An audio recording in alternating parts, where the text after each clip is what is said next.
Perkenalkan, nama saya Alexandra Febriana Litong, NIM 2003020063, kelas 1C semester 1, jurusan Administrasi Bisnis. Video ini saya buat guna memenuhi tugas review buku yang ke-10 dengan judul Masyarakat dalam Fokus Pengantar Sosiologi. Pengertian sosiologi. Sosiologi adalah sistematis dan ilmiah tentang perilaku manusia, kelompok sosial, dan masyarakat. Sosiologi dan ilmu sosial dan perilaku lainnya disiplin terkait. Semua ilmu sosial dan perilaku berfokus pada perilaku orang dan mencoba menjelaskan, setidaknya sampai batas tertentu, apa yang mereka lakukan dan mengapa mereka melakukannya. Namun, di setiap disiplin memiliki penekanan dan fokus utama yang berbeda yang membedakan dari yang lain. Sosiologi mempelajari perilaku manusia dengan penekanan pada struktur sosial, interaksi, dan masyarakat. Sosiologi imajinasi. Kualitas pikiran yang memberikan pemahaman tentang diri kita sendiri dalam konteks masyarakat yang lebih luas. Tentang menjadi sosiolog. Aspek sosiologi yang menarik bagi Anda. Saya terpikat dengan sosiologi karena bisa merangkul sesuatu yang aku bisa hidup. Apakah Anda tertarik untuk menerima kecintaan Berger pada sosiologi secara alami, tertarik pada peristiwa-peristiwa yang melibatkan para ultimate beliefs, momen-momen tragedi, dan keagungan, serta eksistensi mereka? Memahami kehidupan dalam masyarakat global. Salah satu konsekuensi sosial yang paling signifikan dari abad ke-20 adalah transformasi dunia negara-negara yang terpisah dengan sejarah, budaya, dan pengalaman sosial yang unik menjadi desa global yang masih globalisasi keterkaitan antara orang-orang seluruh dunia. Mengakui keberagaman. Mengakui keberagaman dalam memahami dampaknya terhadap masyarakat merupakan komponen penting dari pemikiran sosiologis. Di buku ini berfokus pada penelitian dan contoh yang mencakup orang dari kedua jenis kelamin, seluruh rentang peran gender, beragam, kompleks, ras dan etnis, orientasi seksual yang beragam, tingkat kemampuan fisik dan mental yang berbeda, dan perwakilan dari afiliasi nasional, budaya, agama, dan politik yang beragam, serta semua kelas sosial. Sosiologi dan berpikir kritis. Berpikir secara sosiologis merupakan salah satu bentuk pemikiran kritis yang melibatkan penilaian ide, pernyataan, dan informasi secara objektif. Melihat lebih dekat, hal-hal tidak perlu apa yang mereka tampak. Berpikir kritis, menilai ide, pernyataan, dan informasi secara objektif. Berpikir sosiologis, mengajukan pernyataan dan mempertanyakan jawaban. Pemikiran kritis dan sosiologis, akal sehat versus akal sehat. Media massa bentuk komunikasi yang mentransmisikan pesan standar ke kaki kayak luas seperti koran, majalah, buku, radio, televisi, dan film. Sosiologi Eropa awal. Karya-karya beberapa sarjana abad ke-19 memiliki dasar bagi sosiologi temporer. Salah satunya adalah Auguste Comte. Mengamati gejolak sosial di negara asalnya, dia percaya bahwa pendekatan ilmiah baru untuk memecahkan masalah yang sedang melanda Eropa dan juga diterapkan studi tentang masyarakat.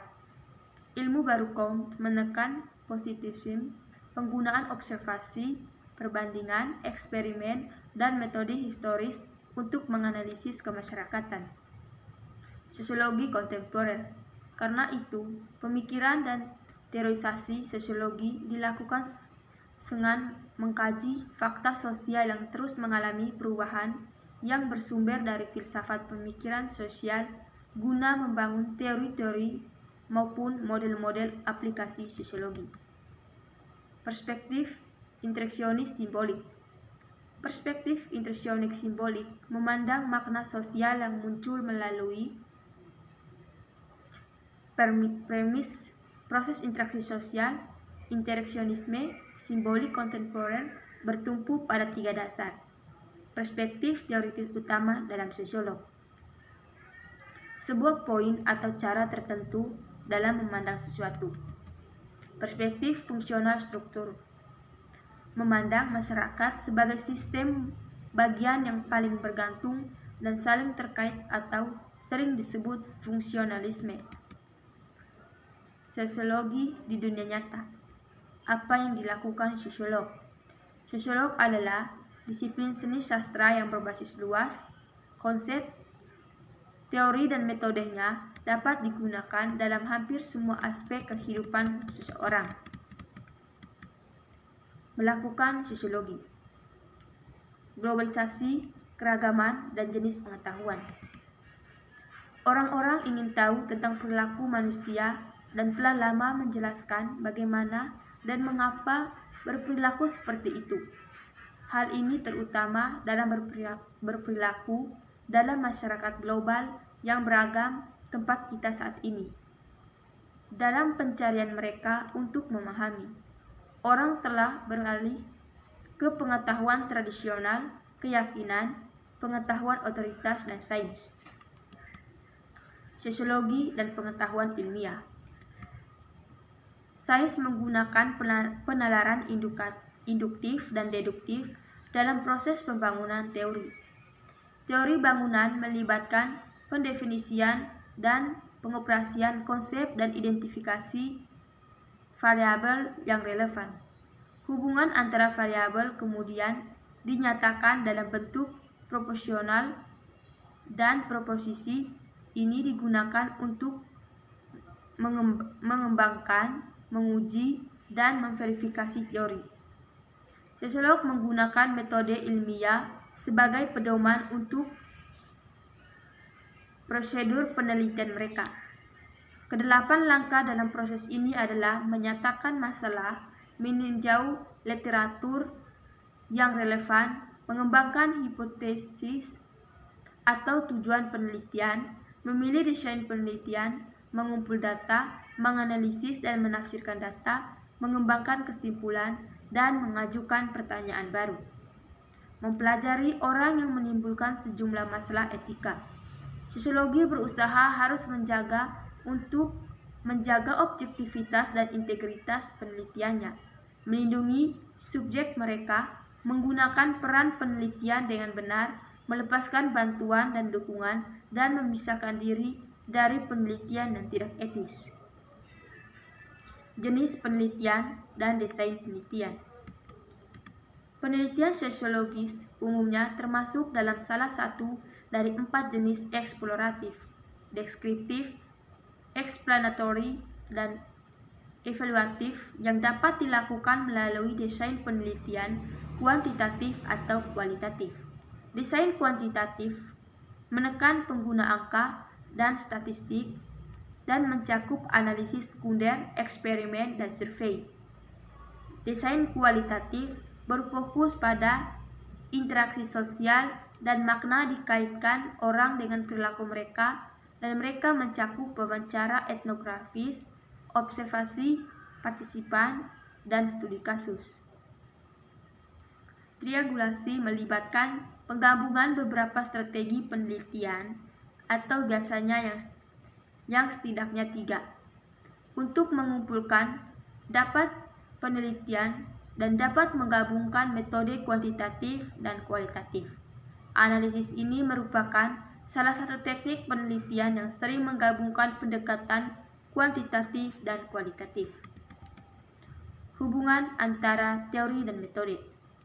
Ada hubungan yang kuat antara teori sosiologis dan metode penelitian perspektif teoritis. Seseorang penyelamat membentuk apa yang dipelajari, pilihan desain penelitian, dan interpretasi. Dan kesimpulan diambil dari data. Sosiolog yang melakukan penelitian yang dipandu oleh perspektif fungsionalis dan konflik cenderung berfokus pada analisis tingkat makro dan sering menggunakan metode penelitian kualitatif untuk mengumpul dan menganalisis data. Penelitian yang dilakukan dari perspektif interaksionis lebih banyak cenderung menggunakan metode kualitatif yang lebih kondusif untuk menganalisis tingkat mikro. Para peneliti yang menggunakan teori feminis untuk pemandu penelitian mereka mengingatkan kita akan pentingnya gender dalam semua fase penelitian dan dapat menggunakan salah satu metode yang dibahas dalam bab ini. Penelitian sosial dan media. Media khususnya televisi semakin tertarik pada penelitian sosiologis. Hasil positifnya adalah bahwa sosiolog telah menemukan forum publik untuk mengkomunikasikan perspektif sosiologis dan wawasannya. Hanya negatifnya adalah bahwa media massa berfokus pada laporan singkat dan sensasionalistik, seringkali mendistorsi temuan penelitian atau menggambarkan kondusif yang salah dan tidak berdasar. Teknomedia dan penelitian. Pengguna komputer dan teknologi menimbulkan masalah etika tambahan bagi peneliti sosiologis dan kemungkinan akan memiliki pengaruh yang lebih mendalam pada penelitian sosial dan masa depan. Mencari masa depan peneliti sosial hari ini dan besok. Dalam pencarian pengetahuan yang berkelanjutan, sosiolog harus mempengaruhi komitmen ilmiah mereka untuk mengembangkan desain dan metode penelitian baru dan kreatif yang bertujuan untuk meningkatkan pemahaman tentang dunia sosial kita di abad ke-21. Masyarakat dan budaya. Apakah masyarakat itu? Masyarakat adalah sekelompok orang yang tinggal di wilayah geografis tertentu, berinteraksi satu sama lain, dan berbagi banyak elemen budaya yang sama. Jenis masyarakat. Semua masyarakat manusia dapat dikelompokkan menjadi 6 jenis berdasarkan teknologi dan kehidupan sosialnya: berburu, meramu, pastoral, hortikultura, agraris, industri, dan pasca industri. Teknomedia dan masyarakat postindustrial. Teknomedia sangat penting bagi masyarakat pasca industri. Mereka menciptakan kemungkinan sebuah desa global dan masyarakat yang berpusat pada rumah dengan individualisme dan fragmentasi sosial yang jauh lebih besar daripada karakteristik masyarakat industri. Apakah budaya itu? Budaya terdiri dari seperangkat praktik, keyakinan, nilai, aturan, perilaku yang benar, dan objek materi yang dipelajari bersama oleh anggota kelompok. Sosiolog membagi budaya menjadi budaya material dan non-materi. Semua orang temporer hidup di dunia yang dibangun secara budaya yang sebagian besar merupakan ciptaan mereka sendiri. Ini termasuk pemahaman kelompok tentang waktu, ruang, keindahan, dan hampir segala hal lainnya. Komponen budaya. Semua kelompok menciptakan dunia makna dengan elemen dasar sama, simbol, bahasa, kepercayaan, nilai, norma, budaya material. Etnosentrisme dan relativisme budaya. Dalam masyarakat global saat ini, keragaman budaya baik bentuk dan dibentuk oleh subkultur, gerakan multikultur, postmodernisme, tandingan, media, dan konflik antar budaya ideal dan nyata. Globalisasi dan keragaman budaya. Perdagangan global yang meluas, kemajuan dalam bidang berkomunikasi, pariwisata, dan emigrasi skala besar telah memperkenalkan hampir semua orang pada rangkaian kebiasaan, nilai, kepercayaan, dan gaya hidup yang luar biasa di seluruh dunia, di sebagian besar wilayah di seluruh dunia. Selain budaya yang dominan, musik subkultur, dan dalam beberapa kasus budaya tandingan dapat ditemukan. Multikulturalisme mendorong pemahaman, penghormatan, penghargaan terhadap keragaman budaya. Pendekatan sosiologi kedelaian dalam budaya. Sosiologi mengambil 3 pendekatan utama dalam mempelajari keanekaragaman budaya. Fungsionalis cenderung menekankan asal mula adat dan bagaimana budaya berkontribusi pada tatanan sosial. Ahli teori konflik menekan konflik dan perubahan budaya, sedangkan interaksionis menekan bagaimana kelompok menciptakan dan memberi makna pada simbol dan bagaimana mereka mempengaruhi interaksi tatap muka. mencari masa depan masyarakat dan budaya hari ini dan esok hari. Globalisasi ekonomi dan perubahan demografi akan berdampak penting pada hampir semua budaya di masa depan. Demikian pula perubahan teknologi akan terus mengubah kepercayaan, nilai dan norma tradisional di seluruh dunia, mungkin dengan kecepatan yang belum pernah terjadi sebelumnya. Sosialisasi. Proses sosialisasi. Sosialisasi adalah proses seumur hidup di mana individu menginternalisasi budaya dan mengembangkan kepribadian dan ras identitas sosial.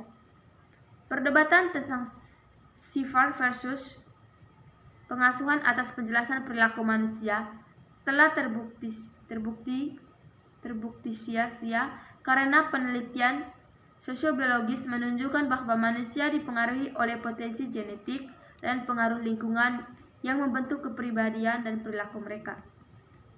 Proses menjadi manusia melibatkan pengembangan konsep diri yang sebagian besar didasarkan pada interaksi kita dengan orang lain. Agen utama sosialisasi pandangan global. Agen sosialisasi utama adalah keluarga, sekolah, agama, kelompok sebaya, tempat kerja, serta media massa dan teknomedia. Semua memainkan peran penting dalam mentransmisikan budaya dan mempengaruhi pengembangan kepribadian dan diri sosial seorang. Media massa dan teknomedia. Surat kabar, majalah, radio, televisi, dan film adalah pencipta, pemacar, dan penafsir budaya yang penting dan merupakan agen sosialisasi yang kuat. Media membantu membentuk identitas pribadi dan sosial kita, memberi kita aspirasi, memberi kita jalan keluar, dan mempromosikan nilai-nilai budaya yang tradisional. Sosialisasi dan kursus hidup. Sosialisasi terjadi sepanjang perjalanan hidup. Sosialisasi primer terjadi pada anak usia dini dan mengajari kita karakteristik manusia sejak saat kita mengembangkan konsep diri. Sosialisasi antisipasif biasanya terjadi selama masa remaja sejak dewasa muda dan mempersiapkan kita untuk mengambil peran masa depan. Sosialisasi perkembangan membantu kita lebih baik dalam memenuhi peran yang kita tempati dan melakukan transisi melalui berbagai tahapan kehidupan. Penting untuk memahami peran gender dalam proses sosialisasi di semua tahap kehidupan. Desosialisasi dan resosialisasi. Beberapa individu mengalami desosialisasi dan resosialisasi, di mana mereka harus melepaskan sikap, nilai, keyakinan, dan norma yang telah dipelajari sebelumnya untuk mendapatkan identitas sosial yang baru. Memahami sosialisasi analisis perbandingan. Perspektif intuisionisme simbolik menekan bahwa sosialisasi adalah proses di mana kita menjadi manusia. Mencari masa depan, sosialisasi hari ini dan besok. Penelitian sosiologis tentang sosialisasi mengalihkan fokusnya dari keluarga tradisional ke pengaturan keluarga pengganti seperti fasilitas penitipan anak. Peran media massa dan teknomedia dalam sosialisasi menjadi semakin menonjol dan penelitian ke depan harus mengeksplorasi dampak perkembangan teknologi baru di TV interaktif dan komputer terhadap proses sosialisasi. Interaksi sosial di kehidupan sehari-hari. Tatanan sosial. Unsur dasar struktur sosial yang memberikan kerangka interaksi adalah status jaringan peranan dan lembaga. Kerjasama interaksi sosial. Persaingan interaksi sosial cenderung konflik, masuk atau paksaan. Pertukaran interaksi sosial dalam kehidupan kita sehari-hari dipandu oleh persepsi dan stereotip sosial. Interaksi sosial, media, dan teknomedia. Media massa dan teknomedia memiliki pengaruh yang luar biasa terhadap interaksi sosial dan akan terus mengubah institusi sosial dan cara kita berinteraksi satu sama lain di masa depan. Pendekatan sosiologi untuk interaksi dalam kehidupan sehari-hari. Fungsionalis struktural cenderung berfokus pada pertukaran dan kerjasama sebagai aspek terpenting dari interaksi, sedangkan ahli teori konflik menekan persaingan konflik dan paksaan. Mencari masa depan, interaksi sosial hari ini dan besok. Kedepan, peningkatan teknologi dan kemampuan berinteraksi melalui dunia maya akan meredefinisi makna interaksi sosial dalam kehidupan sehari-hari. Grup dan organisasi. Kelompok sosial. Tiang kegiatan manusia terjadi secara berkelompok yang terdiri dari 2 orang atau lebih yang saling berinteraksi secara berpola, memiliki rasa persatuan, dan berbagi harapan dan minat tertentu. Organisasi formal. Organisasi formal adalah kelompok sekunder yang besar yang diorganisasi untuk mencapai tujuan tertentu. Biokerja. Biokerja adalah jenis organisasi khusus yang menggunakan aturan formal, peringkat hierarkis, dan rasio dunia nyata untuk mencapai efisiensi maksimum. Organisasi dan perubahan media. Saat ini membuat draft pertama realitas bagi kebanyakan orang di bumi. Dalam beberapa tahun terakhir telah terjadi konsolidasi yang mantap dan media global menjadi beberapa perusahaan raksasa. Teknomedia, globalisasi, dan keragaman sosial. Teknomedia telah memberikan orang-orang, terutama kelompok-kelompok yang sebelumnya terpinggirkan, akses ke banyak informasi dan kontak dengan orang lain yang tidak diimpikan hanya beberapa dekade yang lalu. Mencari masa depan, kelompok dan organisasi hari ini dan besok. Beberapa tren sedang membentuk kembali sifat dasar burokrasi yang paling penting adalah model makanan cepat saji, konseptif, appearance, keragaman sosial global, dan mungkin organisasi egaliter dan jaringan yang anggotanya bergabung untuk menjual produk atau mencapai tujuan lain. Penyimpangan dan kesesuaian. Mendefinisikan perangkat dan kesesuaian pandangan global. Setiap masyarakat menciptakan norma dan berbagai toleransi perilaku yang dapat diterima untuk membantu mengatur perilaku manusia dan membuat kehidupan sosial lebih dan dapat diprediksi. Penjelasan populer untuk perangkat. Beberapa penjelasan paling populer untuk penyimpangan berkisar dari demonologi dan biologi hingga model medis yang menyamakan penyimpangan dan penyakit, dan olahraga media passing yang populer yang menyalahkan perilaku penyimpang atas pengaruh negatif media. Analisis sosiologi perangkat dan kesesuaian. Analisis sosiologi tentang penyimpangan dan kesesuaian dari perspektif fungsional struktural menunjukkan bahwa penyimpangan dapat bersifat fungsional dan disfungsional. Perangkat, kesesuaian, dan kontrol sosial. Orang-orang diharapkan menginternalisasi norma-norma masyarakat dan meningkat kontrol sukarela agar sesuai dengan harapan masyarakat. Teknomedia, kontrol sosial atau di luar kendali.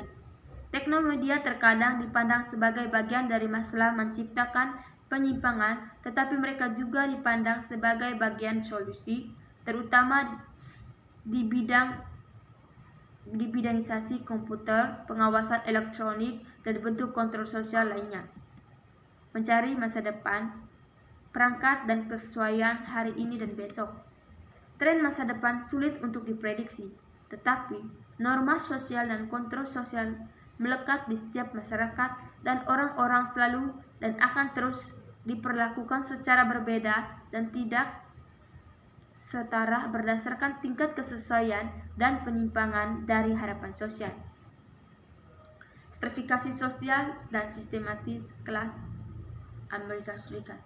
Stratifikasi sosial adalah bentuk ketimpangan di mana kategori orang secara sistematis diurut berdasarkan dimensi utama, keyakinan, status atau prestis, dan kekuasaan. Sistem stratifikasi. Ada 4 jenis utama sistem stratifikasi: perbudakan, kasta, harta, dan kelas sosial. Menentukan peringkat kelas sosial. Sosiologi mengukur peringkat kelas dengan menggunakan pendekatan multifaset. Kelas sosial di Amerika Serikat. Sosiolog memberikan 5 kelas utama: atas, menengah bawah, pekerja, dan bawah. Kemiskinan gambar, media, dan realitas.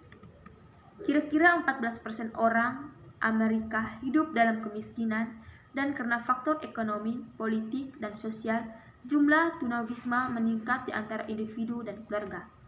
Akar penyebab kemiskinan dalam kota adalah pengangguran kronis, bukan karena kekurangan pribadi atau rasa atau etnis. Kekerasan sosial di Amerika Serikat. Keberhasilan dan realitas. Posisi kelas mempengaruhi peluang hidup, gaya hidup, dan peluang seorang untuk naik atau turun dalam hierarki sosial. Perspektif tentang stratifikasi sosial. Sosiolog mendekati kelas sosial dan perspektif fungsional, intersionis, dan konflik. Mencari masa depan sistem kelas Amerika Serikat hari ini dan besok. Kebanyakan sosiolog mengantisipasi jurang yang semakin lebar antara yang kaya dan yang miskin di abad mendatang dan bantuan yang kurang baik bagi miskin yang membutuhkan. Stratifikasi global. Global menghuni pembangunan ekonomi. Bangsa dan modern adalah bagian dari ekonomi dunia dan sistem dari stratifikasi global. Negara-negara industri berpenghasilan tinggi berada di urutan teratas, negara-negara industri baru menempati tingkat kedua, dan negara-negara agraris berpenghasilan rendah dan berada di bagian bawah dari sistem ekonomi global. Stratifikasi global dan kualitas hidup. Ketidaksetaraan ekonomi dan peringkat pendapat di antara negara-negara di dunia memiliki efek sosial yang penting. Pada pola populasi, tingkat kelaparan dan kekurangan gizi dan kesehatan nasional, pendidikan, melek huruf, khususnya bagi perempuan dan anak-anak miskin. Menjelaskan stratifikasi global. Sosiologi menjelaskan ketidaksetaraan global dengan menggunakan 3 perspektif utama. Teori modernisasi memandang perkembangan global sebagai proses di mana negara-negara kaya dan teknologi bersandar pada kemajuan negara-negara miskin. Transnational corporation pembuatan have baru dan tidak punya. Perusahaan tradisional sedang membentuk kembali ekonomi global. Ini telah menciptakan perkembangan yang tidak merata di seluruh dunia. Mencari masa depan global hari ini dan besok. Arah apa yang diambil oleh sistem ekonomi global tidak pasti. Persaingan global kemungkinan besar akan menguntungkan beberapa negara dan wilayah dan kemiskinan yang lain. Ras dan etnis. Memahami ras dan etnis dalam masyarakat sosial.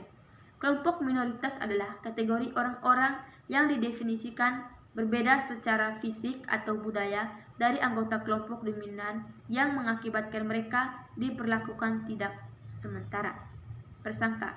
Prasangka mengacu pada penilaian yang terbentuk sebelumnya terhadap suatu kategori orang dan seringkali mengarah pada tipe stereonegatif dan diskriminasi.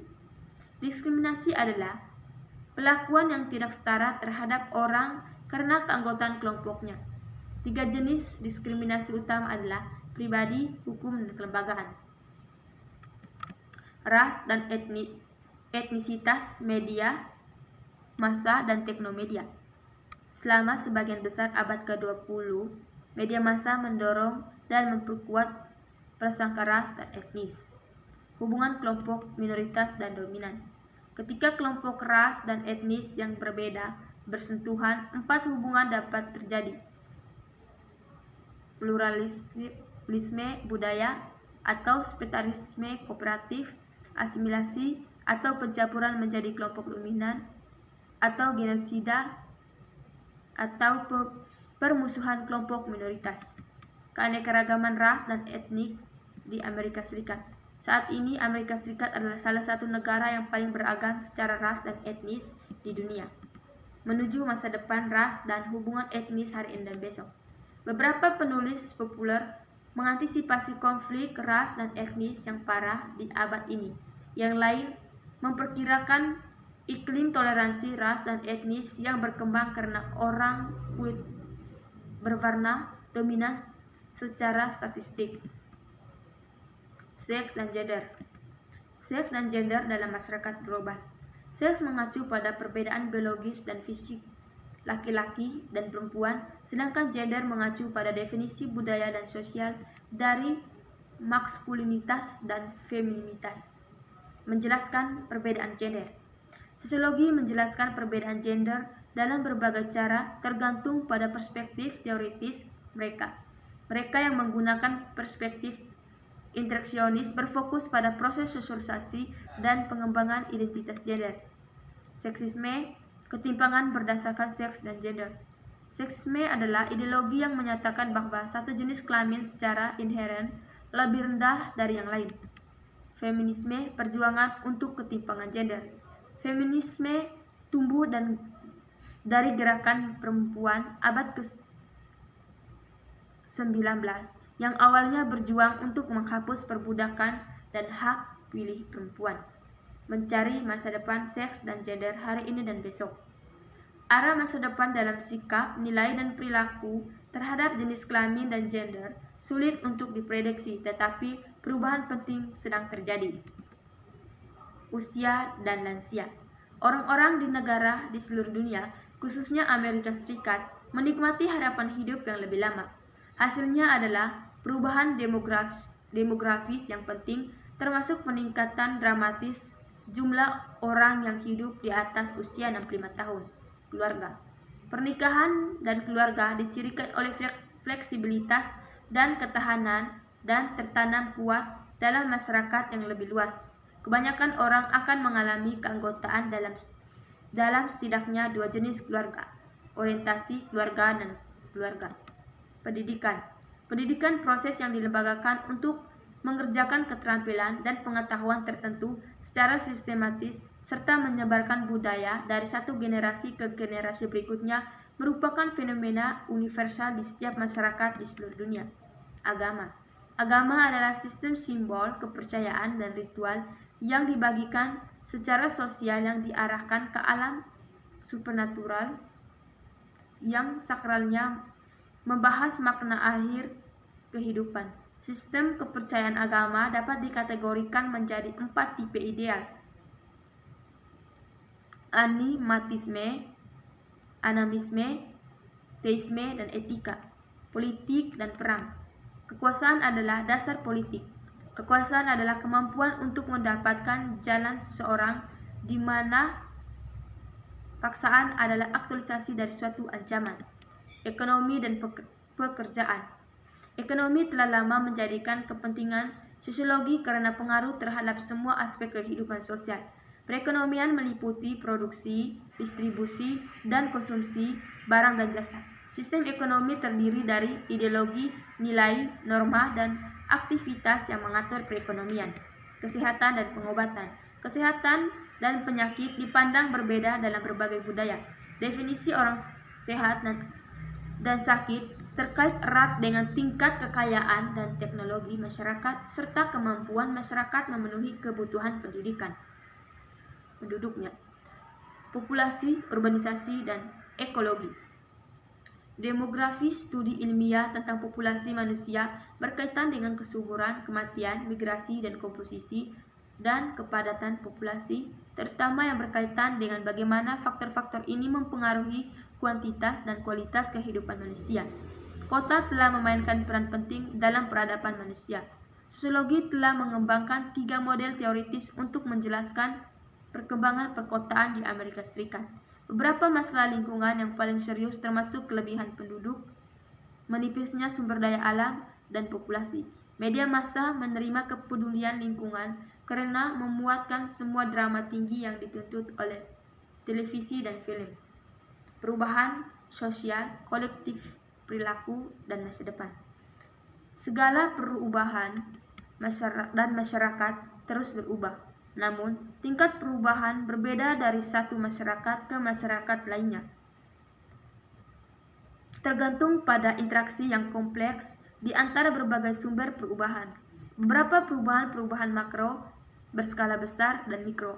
Perilaku kolektif melibatkan tanggapan yang dibagikan secara sosial tetapi tidak rutin oleh banyak orang terhadap situasi yang tidak pasti dan bermasalah, seperti mode cambukan, kepanikan, dan rumor. Dalam masyarakat kontemporer, media dan teknomedia memainkan peran kunci dalam mendefinisikan dan membentuk visi publik masa depan.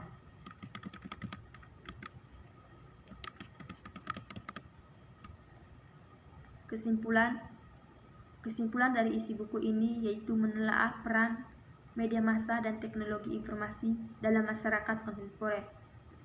Teks pengantar komprehensif dan harga khusus ini menekan pada meningkatnya keragaman dan globalisasi masyarakat di mana-mana, dan peran khusus media massa dan teknologi informasi dalam masyarakat kontemporer. Demikian video saya. Terima kasih.